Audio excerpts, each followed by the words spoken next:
Okay, I had a little bit more that I wanted to say, but I'm gonna make this kind of quick because it's a short thing that I want to say, and something I just realized. So, yesterday, I had a really good first day of my history class. I loved my professor. He gave this really good opening speech about how on the first day, most people aren't going to get a good sense of how the class is going to run because the teachers and the students there are all kind of, in his words, fake. Or plastic, as he said. And the reason for that is because it's the first day of school. You want to give a good impression. And especially the teachers, and, we're all kind of doing the same thing. We're just going through syllabus. Maybe we'll have a lecture or two. But it's ultimately just like the syllabus, and it's kind of fake. And, the teacher's on their best mood. Got to make this really interesting for the kids. The kids are like, I got to be on my best behavior. Like, it's my first day of school. Like, I want to give a good impression. But what he wanted to do, he was like, but when we get to week 8, it's not gonna be like that. You're all gonna be really like dead, and you're gonna have a lot of responsibilities, and you may not want to come to the class anymore or whatever. And I'm gonna be really monotone, and just like all these other things. Week 8 is different from week 1, people. And then he did this thing where he went to the board, and he kind of wanted to like talk about the rules of the class and like how it was gonna run. And so when he was, I just finished that lightsaber. The lime one always tastes like really funky at the end. Just like really sour. And so he went up to the board and he did this thing where he wrote some math problems on the board, and just like he wrote 5 problems, and then the third one was incorrect. He put 3 times 2 equals 5. And then everybody like kind of laughed for a second, and then he turned around and he was like, give me a sec. And then he finished everything, and then he asked everybody what was there anything like on the board that we should discuss or anything? And then someone was like, oh yeah, number 3 is wrong. And then he gave his little speech about stuff, and basically what he said was that why is it that we always tend to focus on what's wrong and not what's correct and what's there and the good stuff about it, because you can rephrase it's wrong to be something a little more positive. And he was like, you could say you got 4 out of 5 correct. And then, you can maybe review the problems and see which ones are incorrect. Like, okay, this one's right. Okay, this one's right. Okay, oh, let's see what went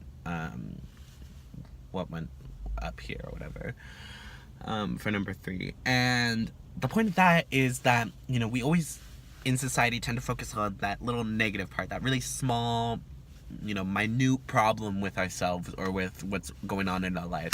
And I do that all the time, and it's a part of being depressed, and it's a part of being anxious. You're constantly thinking about literally everything, even if it's not necessarily something that's wrong. I just constantly feel like I'm just thinking about what I'm doing and just stuff around me and just this and that and the other thing and just all of this stuff, but none of it ever is really positive. I don't ever overthink about things that are positive. And I guess maybe now I want to try that a little bit more. When I'm with friends and stuff, or when I'm talking to people about their lives and stuff, I tend to be a lot more positive because there are a lot of positive things in their situations that they don't necessarily see. And it's the same for me, except since I'm the person that's kind of going through it, it's hard for me to see what is the negative part of things and what's not. I am so fucking early to school, dude. I think it's literally 8 o'clock, and I'm kind of gonna get there around like 8:20. Shit, I have like and then he talked about other stuff which I can't really remember, but he really wanted to emphasize that we should feel comfortable talking in that class, and we should be able to speak up when we want to, and we're here to learn, and we're all there to kind of support each other in the fact that we're adults, and this is it's a college class, so we shouldn't necessarily, I don't know, but the point of that, and the point of everything that I got out of there mostly was the big picture idea. Being able to look at the big picture and see that, like, it's not as bad as I think it is. Because ultimately, like, I'm in a good spot, but I'm not in the best spot, but I'm not in a spot where I was a few months ago, or a year even. Or 2 years, I'm in such a different space, and I think that should be something that's really admirable. But the one problem that I have personally, and I know that I was hinting at this in the last video, but I said I wasn't going to talk about it too much, and I'm not going to talk about it too much here, but for me personally, I don't have this appreciation for life as much as other people would, to the point of I have passive suicidal thoughts, and stuff like that. And so ultimately, like, it's kind of difficult for me to appreciate the big picture, but also to realize if some of the things that I'm doing, that I think are making me happy, are actually making me happy. And I know that I kind of just have to, like, let it go and just enjoy the moment and be happy and stuff. But because I don't have this appreciation for life, ultimately I still kind of in the back of my head think, like, I don't really want to be doing this. Like, you know, you don't really want to be doing this right now. And not because, like, you're lazy or anything, and not because, like, you just want to be doing something else, but just because you don't want to be doing anything at all. And I told my therapist about that, and I told my mom about that, and I've told my friends about that. So it's not like nobody knows that I feel that way. But it's ultimately still something that I think about a lot. So in those moments when I try to look at the big picture, it's kind of hard to, because I don't really want to be around for the big picture. But it's a process, and I know that I'll find something that makes me happy, and gives me some sense of fulfillment, and then maybe I'll appreciate life a bit more. But yeah, so what kind of made me have all of that thought right now was literally such a small thing. But I was driving, and I've been trying to get myself to kind of slow down and not kind of try to get where I'm going the fastest.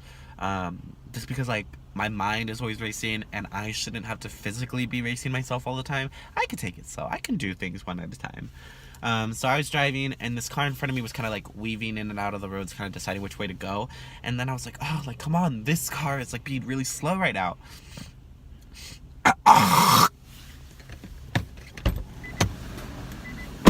And I was like, this car's being really slow right now.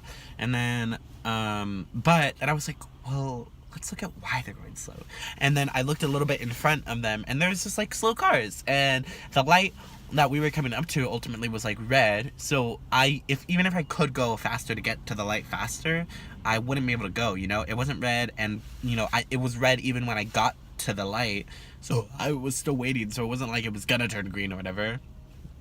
And I have no way of knowing when it's going to turn green. So ultimately, like, I should be able to look at the big picture and be like, okay, well, he's going kind of slow, but I'm not going to be able to make that light, you know, if it's still going to be red for a while. So I could just go slow too. I don't have to go as fast as I need to. And that's just, you know, that's me looking at the bigger picture a little bit. Seeing that, like, okay, like, you know, that was literally me focusing on the one negative. The one thing was that this car was just being annoying. But instead of looking at the bigger picture, well, when I looked at the bigger picture and I saw, like, oh, that light, I felt a little bit better. I felt a little more calm and cool and collected. So, you know, it's just something that I have to try a little bit more. Try to just be a little bit more positive and just shape my thinking to be more positive. And not always anticipate that things are going to go wrong. I know that there's some sort of chemical imbalance in my head that's making this happen, and I'm fixing that. But persisting on what's negative around me is not going to make me feel any better. So yeah, I'm going to try a little bit harder. And I always say that, but each day you got to try a little bit harder than the day before. And you know, some days it's going to be a bad day, and you can have those bad days, and you can just sit and you can just do what you want, and you can just, you know, feel what you're feeling in those moments. But ultimately, you know, the next day, try to look at the bigger picture. You know, oh, I've had one bad day instead of, like, 6 in a row kind of thing. Because we're allowed to have bad days. None of our days have to all be perfect. And that's that. Look at the bigger picture, everybody. Hey, Nara.